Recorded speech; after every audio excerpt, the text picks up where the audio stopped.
Salut, c'est Fatal Ordi et on se retrouve pour une présentation de livres dans le cadre de la playlist Hero Game pour Justine ou les malheurs de la vertu.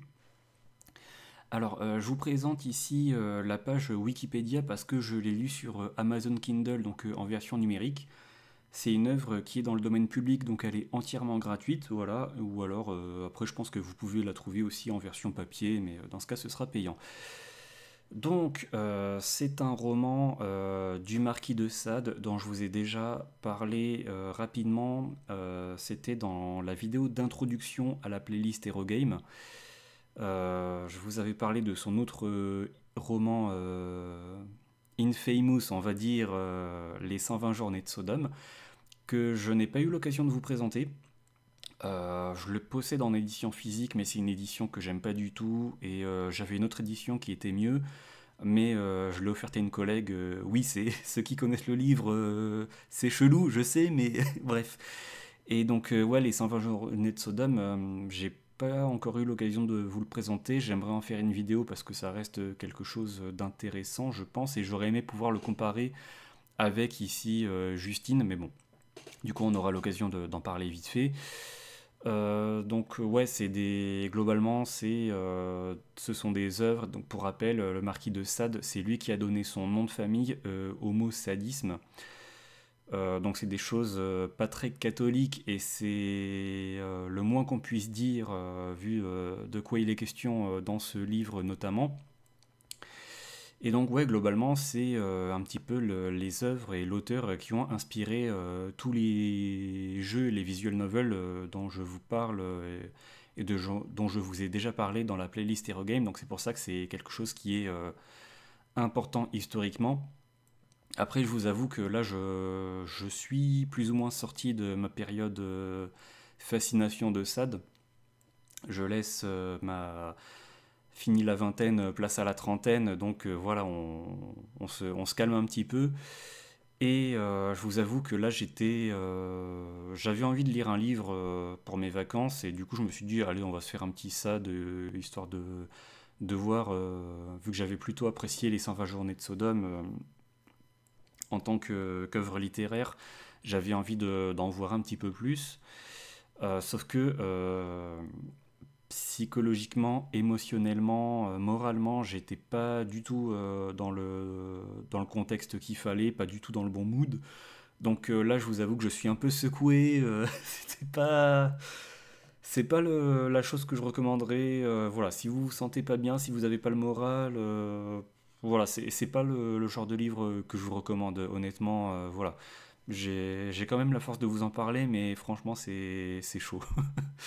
Bref, donc Justine ou les malheurs de la vertu, donc c'est un roman qui a été publié en 1791 a priori, donc on va dire fin des années 1700, la période de la Révolution, voilà, tu passes de la monarchie à la Révolution, puis quelques années plus tard à Napoléon, voilà, dans ces périodes-là. De quoi ça parle? Alors, de quoi ça parle? Oui, on va aller comme ça. Ça parle donc d'une jeune fille qui s'appelle Justine et un petit peu de sa sœur qui s'appelle Juliette. Ce sont deux jeunes filles qui ont passé leur petite enfance dans un couvent et qui, vers l'âge de... alors Justine, l'héroïne, elle a 12 ans et sa sœur est un peu plus âgée, elle a 15 ans je crois. Euh, Elles sont libérées, entre guillemets, voire expulsées, je sais plus, du couvent, et donc elles se retrouvent livrées à elles-mêmes. Sa grande sœur Juliette, elle a aucun scrupule et globalement c'est résumé en quelques pages au début. Elle va faire fortune grâce au libertinage. Voilà, ce qui est quelque chose de récurrent dans les œuvres de Sade, et puis tu te dis dans les années 1700, pourquoi pas. Et tandis que la petite Justine, qui est donc l'héroïne de ce roman, elle est vraiment très pieuse, très pure, très candide, voire naïve même pour le coup. Et donc elle veut vraiment ne pas faire de mauvaises expériences et elle veut gagner sa vie en faisant l'aumône et voilà, en essayant d'attiser la bonté chez les gens pour pouvoir être hébergé et nourri et que sa vie se passe dans les meilleures conditions possibles. Et donc, les années passent, donc sa grande sœur a fait fortune, et des années plus tard, environ 15 ans plus tard, elles vont se retrouver complètement par hasard. Et donc, la petite Justine euh, est sur le point d'être exécutée pour divers crimes, alors que c'est censé être la gentille, hein. Et donc, sa grande sœur lui demande de raconter ce qu'elle a vécu au cours de toutes ces années. Et donc, voilà, c'est comme ça que ça va se passer en fait. C'est Justine, alors sous le pseudonyme de Thérèse dans tout le roman, parce que au départ, elle lui avait pas avoué que c'était. Enfin, elle s'était pas reconnue au départ, et donc Justine voulait pas dévoiler sa vraie identité, donc c'est pour ça qu'elle se fait appeler Thérèse durant tout le roman. Et donc, Justine slash Thérèse va raconter l'histoire de ses 12 ans à la sortie du couvent jusqu'à ses 27 ans à la date de ses retrouvailles avec sa sœur. Voilà. Et donc, Thérèse va raconter cette histoire à la première personne. Et quelle histoire! C'est l'histoire la plus cruelle et la plus injuste que j'ai jamais lue. C'est pour ça que je vous dis, il n'y a pas plus déprimant en fait. Si tu veux te miner le moral, c'est foncer, mais je vous le recommande pas. Euh, donc Justine, avec sa naïveté, va essayer d'émouvoir les gens, voilà, pour trouver un bon maître entre guillemets qui veuille bien l'accueillir dans le respect des choses. Et à chaque fois, elle va tomber sur des personnes malhonnêtes, cruelles, qui vont se servir d'elle, qui vont abuser d'elle, qui vont lui voler son argent, qui vont la torturer, qui vont lui faire des choses horribles. Euh, Ceux qui connaissent l'œuvre de Sade savent que ça fait pas dans la dentelle, hein. Vraiment, quand je dis des choses horribles, ce sont des choses horribles. Voilà, Euphoria, Bible Black, limite même Maggot Bates, c'est gentil à côté, hein. Voilà, pour ceux qui ont vu, qui en connaissent par exemple les 120 journées de Sodome ou qui ont vu son adaptation filmée Salaud, le film préféré de Gaspard Noé. Voilà, et encore le film est très soft. Elle subit vraiment les pires horreurs et en fait à chaque fois, Justine, elle a la foi, elle croit que elle va réussir à faire éprouver de la pitié à ses tortionnaires, mais ça ne marche jamais. Et ça recommence encore et encore. Et en fait, ça devient presque un running gag, mais qui devient pas drôle. Et alors, le roman fait 300 pages. La version que j'ai lue, en tout cas, parce qu'il y a plusieurs versions, on pourrait y revenir après. Mais je l'ai trouvé un petit peu long sur la fin, parce que finalement, ça se répète un petit peu. Euh, donc, ouais, au départ, elle va être recrutée malgré elle avec des voleurs. Les voleurs vont agresser ce qui semble être un gentilhomme. Elle va réussir à sauver cette personne.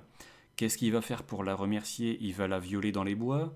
Ensuite, elle va se retrouver, elle était évanouie, elle va se retrouver entre les mains d'un nouveau tortionnaire qui va lui faire des choses affreuses. Elle va réussir à s'enfuir. Je spoil un petit peu, hein, mais c'est pour vous donner un ordre d'idée. Elle réussit à s'enfuir. Elle va se réfugier dans un couvent. Ça, c'est un petit peu le climax du roman, parce qu'en fait, c'est le pire endroit sur Terre. Avec les moines, et d'ailleurs, ça ressemble très fortement à ce qui se passe dans les 120 journées de Sodome. Euh, D'ailleurs, c'est la partie que j'ai préférée parce que là, en fait, elle arrive à s'enfuir de cet enfer et tu te dis, mais en fait, c'est extrêmement frustrant parce qu'à chaque fois, elle arrive à se tirer de ses malheurs, mais juste après, mais à chaque fois, enfin, ça en devient tellement ridicule parce que elle arrive à s'enfuir et quelques minutes plus tard, tu sais, c'est limite frame perfect. Elle se fait capturer dans un bois et puis c'est reparti pour un tour. Enfin, c'est quand ça arrive une fois, deux fois, ok, mais enfin, là, il y a un tel acharnement narratif sur elle, c'est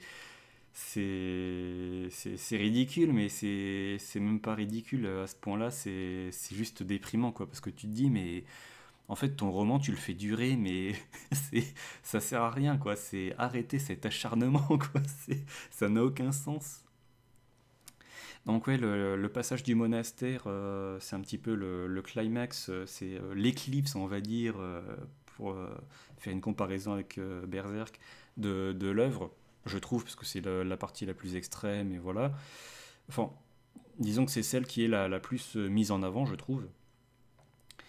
Et donc ouais, le roman est divisé en deux parties. Alors j'ai pas très bien compris pourquoi. Je pense que c'est juste par souci de d'édition, il me semble, mais je j'ai pas trop compris pourquoi. Mais bref, la première partie se finit lorsqu'elle arrive à s'évader du monastère et la seconde partie raconte la suite, mais il y a pas vraiment de logique en fait dans cette scission en plusieurs parties. C'est pas comme dans les 120 journées de Sodome justement, où là tu avais quatre parties distinctes qui étaient vraiment clairement établies.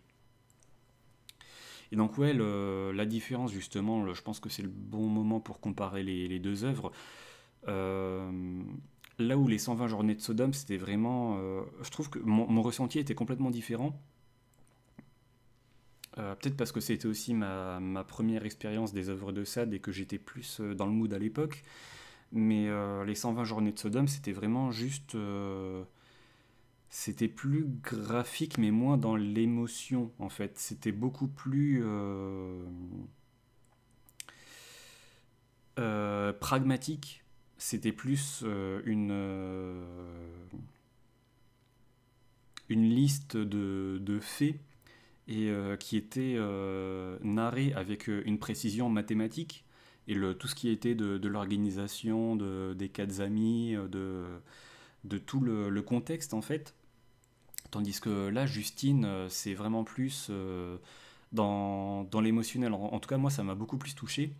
Je pense aussi que ça vient du fait que là, on suit une unique héroïne sur laquelle vont s'abattre vraiment tous les malheurs du monde. C'est même dans le titre, donc c'est pas pour rien. Il y a un tel acharnement sur cette personne, alors que, encore une fois, c'est vraiment la personne la plus pure que le monde n'ait jamais connue. Et c'est tellement injuste, en fait, ce qui se passe que ça a joué sur mon moral, clairement, qui est déjà bien amoché en ce moment. Et tandis que les 120 journées de Sodome, c'était plus une scène d'exposition, on va dire, t'avais plein de personnages, mais en même temps, c'était le le contrat était signé avec le lecteur dès le départ. Alors que là, dans Justine, en fait, tu sais pas à quoi t'attendre. Tu te dis comment ça va finir. Est-ce que finalement elle va s'enfuir? Mais en fait non. Mais en fait si. Mais en fait non. Comment ça va se finir? En fait, c'est un yo-yo perpétuel de la situation de Justine et donc du moral du lecteur. Et pour le coup, c'est compliqué. Donc ouais, donc la première partie, donc ça se finit avec la fuite, l'évasion du monastère, et ensuite la deuxième partie, je trouve, est peut-être plus malsaine parce que c'est là où en fait, au fur et à mesure de ses aventures, de ses mésaventures, euh, elle va retomber sur de vieilles connaissances. Alors au niveau de la temporalité, je vous ai dit, l'histoire commence quand Justine a 12 ans et l'histoire se termine quand elle en a 27. Donc il se passe plusieurs années et la temporalité est décrite très succinctement dans le roman. Des fois, il y a des ellipses où le monastère, je crois qu'elle y est restée pendant 6 mois, je crois. Chez un autre, elle y est restée pendant plusieurs années. Mais bref, la temporalité est explicite, mais disons que sur un roman de 300 pages, et vu qu'elle enchaîne les rencontres, on va dire, c'est difficile de se situer véritablement. Et au niveau des noms des personnages, c'est vrai que en fait, il y en a quand même pas mal. Là où, en comparaison, les 120 journées de Sodome, c'est toujours les quatre mêmes, j'allais dire protagonistes, mais plutôt antagonistes du début à la fin, tandis que là, en fait, elle enchaîne différents bourreaux, et ça peut être un peu difficile à suivre. Non pas que ce soit bien pertinent de se remémorer les noms de tous les personnages, mais ça a quand même son intérêt, puisque dans la deuxième partie, j'allais y venir, en fait, elle revoit certains de ces personnages qui l'ont torturé, on va dire les termes, dans les années qui ont précédé. Et donc, il faut se rappeler un petit peu, ah, lui, c'était celui de tel passage, ah oui, lui, c'était le mec avec les saignées, tout ça, ouais, celui-là, c'était celui avec les chiens, bref. Et, euh, et donc, oui, là où je trouve que cette seconde partie est plus malsaine, peut-être, c'est que Justine doit affronter doit retrouver ses anciens bourreaux. Et en fait, jusqu'à présent, enfin, ça m'a fait faire une prise de conscience parce que en fait, je m'étais jamais mis dans la peau de personnes victimes. Bon, de femmes principalement, évidemment, mais que ce soit de viol ou de violence ou de choses comme ça. Et là, le fait de le voir à travers les yeux de Justine, mais c'est même pas. Tu revois même pas vraiment les émotions, ce que peut vraiment ressentir Justine à ce moment-là, mais c'est juste le fait de le lire. Qu'est-ce qui se passe dans ta tête et comment réagit ton corps quand tu te balades dans la rue et là, juste en face de toi, tu tombes sur le mec qui t'a violé 10 ans auparavant. Comment tu réagis?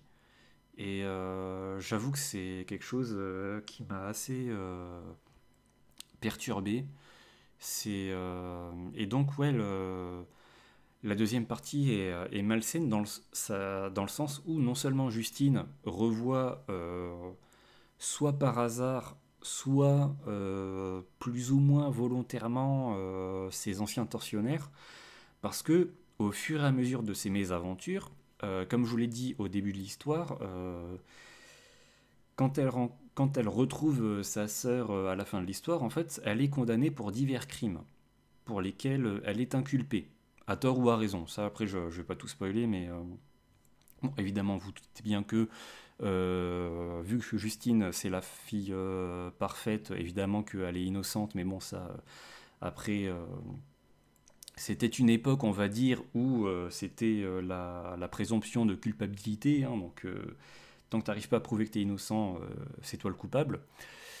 Et donc, pour essayer d'éviter la peine de mort, eh ben, elle va être résignée à reprendre contact avec ses anciennes connaissances pour essayer d'arranger les situations. Parce qu'à chaque fois, c'est des hommes, soit dans la noblesse, enfin qui sont très puissants, très riches, et qui ont donc le pouvoir d'abuser non seulement de Justine, mais aussi de dizaines, voire de centaines, voire de milliers d'autres femmes, pour vous dire à quel point ça peut aller loin dans les œuvres de Sade. Et on dit dans les œuvres de Sade, heureusement ce n'est que de la fiction, mais comme on dit, il n'y a pas de fumée sans feu. Alors est-ce qu'il y avait vraiment des scènes similaires qui ont existé au cours je vais dire au cours de l'histoire, mais l'histoire c'est quelque chose qui est écrit, mais au cours de la vie réelle dont on ne connaît pas, dont on ne soupçonne pas tous les sombres secrets qui n'ont pas été tracés par l'histoire. En vrai, c'est terrifiant. Et à vrai dire, c'est même terrifiant quand on pense que ce genre de choses pourrait finalement encore se produire à l'heure actuelle. C'est... Mais c'est des choses, on n'est tellement pas conscient de ça, et même, je pense que pour nous protéger psychiquement, je pense que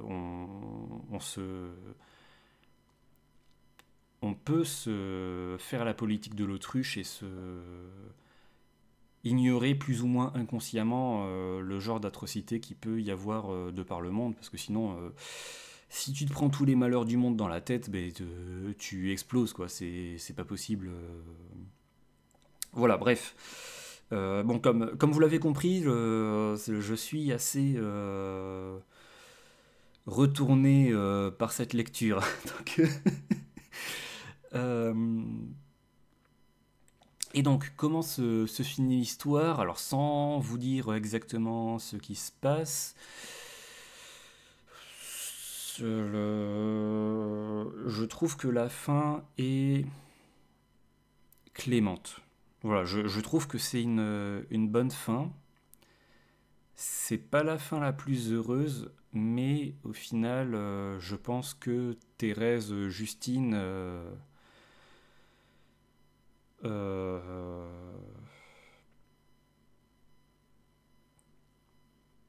l'a, je dirais pas mérité, mais disons, je pense que c'est moins pire que d'autres fins qu'elle aurait pu subir. Voilà.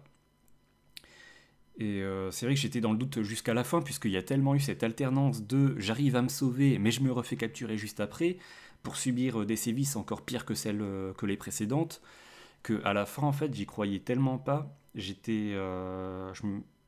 J'espérais y croire, mais je me suis dit, ok, alors elle retrouve sa sœur, mais vu que sa sœur a passé sa vie dans la débauche, et vu ce qu'on a lu, vu qu'on s'est tapé 300 pages de désillusion, comment ça va finir?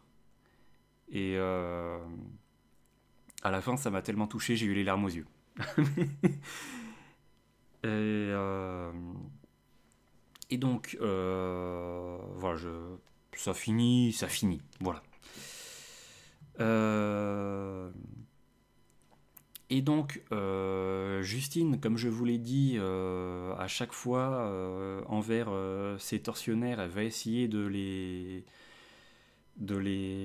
ramener à la raison, ou de ce qu'elle, elle, croit être la raison, et plus précisément la vertu. La vertu, ça veut dire la bonté, mais aussi et surtout la croyance en Dieu. C'est vraiment un élément majeur de l'histoire. Justine, Thérèse, est vraiment extrêmement pieuse, et elle s'en remet à 100% à Dieu, et elle n'hésite pas, elle n'hésiterait pas à sacrifier sa vie une seule seconde à Dieu. Et tous les antagonistes qu'elle va rencontrer au travers du roman euh, sont purement athées, et même anticléricaux, et tout ce qu'il y a de plus blasphématoire, en fait. Et en fait, c'est un petit peu, je ne vais pas dire drôle, mais intéressant, dans le sens où ce qui va plus blesser Justine, c'est pas forcément les sévices corporels, mais c'est plus les sévices moraux, le fait de dire il y a vraiment des gens qui sont mauvais, et j'arrive vraiment pas à les ramener du bon côté, du côté de Dieu, de son point de vue à elle, évidemment, hein. Moi, après, j'ai pas d'avis sur la question. Euh, et en fait, il y a une sorte de débat philosophique tout le long du roman, où donc tu as Justine qui dit oui, c'est Dieu qui va me, malgré toutes les épreuves qu'il me force à affronter, je serai récompensé parce que je lui ai toujours voué ma vie, donc c'est vous les méchants qui serez perdants au bout du compte.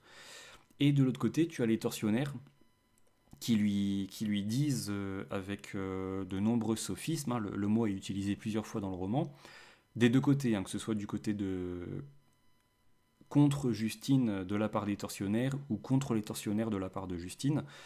Donc c'est pour ça que je prends pas de position sur le sujet. C'est vraiment c'est un conflit de valeurs, en fait, plus que de bêtes scènes de torture. Donc ça, c'est une partie qui est intéressante, qui est peut-être un peu trop longuette, Je trouve que ça se répétait un peu trop, c'était un peu redondant sur les 300 pages, mais c'était quand même intéressant. Et donc oui, les tortionnaires à base de sophismes qui t'expliquent que finalement, la nature, si la nature ne souhaitait pas que les hommes puissent jouir de torturer des personnes faibles, majoritairement des femmes, mais pas que, euh, eh bien, si la nature, autrement dit Dieu, refusait que cela puisse se produire, eh bien, physiquement, ils en seraient incapables. Et donc, par conséquent, cause à effet, s'ils en sont capables et que la nature ne les punit pas, ne leur interdit pas, physiquement et moralement, c'est que donc la nature l'encourage et que donc il n'y a aucun mal à cela et que même si on part du principe que, euh, admettons, le viol est puni par la loi, donc les violeurs sont malheureux parce qu'ils ne peuvent pas jouir de leur passe-temps favori. Mais si dans le monde parfait, le viol était toléré, eh bien dans ce cas, il n'y aurait pas de problème, parce que ceux qui veulent violer violent sans avoir peur d'être punis, et ceux qui ne veulent pas violer, eh bien ils n'ont qu'à pas violer, personne ne les force à violer. Voilà, donc tout est bien dans le meilleur des mondes, évidemment. Je vous laisse réfléchir à où se trouve l'arnaque par rapport à ça. Mais voilà, il y a des combats d'idéaux comme ça tout le long du roman et voilà, c'est la jeune vierge qui ne l'est plus malheureusement, enfin qui ne l'est plus. Quand je dis malheureusement, c'est parce que euh, elle s'est faite violer évidemment, mais la jeune vierge effarouchée contre les violeurs en série, voilà, c'est le pot de terre contre le pot de fer. Mais voilà, il y a ce débat qui a lieu durant tout le roman et c'est intéressant. C'est pas juste une succession de scènes comme ça. Et oui, aussi, l'une des particularités, l'une des scènes marquantes, l'une des scènes qui a le plus marqué justement Thérèse, Justine, c'est dans le monastère justement, où là où elle croyait vraiment être le plus en sécurité et que finalement c'est l'endroit le plus infernal sur Terre, euh, il y a une scène où les curés blasphèment avec des éléments chrétiens, on va dire, avec une croix et avec le portrait de Jésus.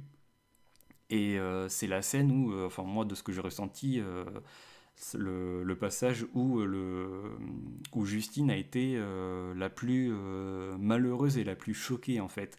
Pas par ses propres tortures, mais le fait qu'il blasphème le portrait de Jésus. Je vais pas dire que ça m'a fait rire, mais c'est là où tu vois qu'elle aussi, elle est vraiment dans son délire. En vrai, il y a presque un côté sectaire, presque un côté témoin de Jéhovah, tellement elle est à fond dans la foi et même quand des fois quand elle, parce qu'elle n'est pas la seule victime évidemment, il y a comme je vous l'ai dit des dizaines, des centaines d'autres femmes qui sont retenues captives selon les les belligérants. Mais donc, parfois, elle essaye de rallier à sa cause d'autres filles, surtout des filles jeunes et influençables. Et donc, tu te dis, est-ce que vraiment c'est.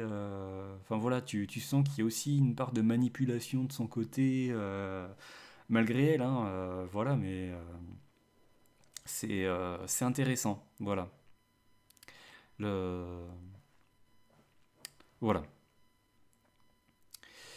Et est-ce que je voulais dire autre chose? Non, je pense que j'ai dit tout ce que je voulais.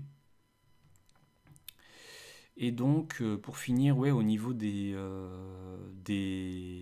éditions, apparemment il y a trois versions. La première, Les Infortunes de la Vertu, que j'ai pas lu. Moi, j'ai lu la deuxième version, Justine ou Les Malheurs de la Vertu. Et après, il y a une troisième version, La Nouvelle Justine ou Les Malheurs de la Vertu. Apparemment, donc là vous avez les différences. Apparemment, déjà il y a la taille. Moi j'ai lu la deuxième version qui est 259 pages ici. Sur Kindle, c'est 297, je crois, environ 300 pages. Ça m'a pris une semaine en prenant mon temps. Et apparemment, la troisième édition, c'est plus de 700 pages. Jamais de la vie, je lis 700 pages de cette horreur. Clairement. Et ensuite, il y a l'histoire de Juliette, j'en parlerai après. Plus de 1000 pages apparemment, mais jamais de la vie.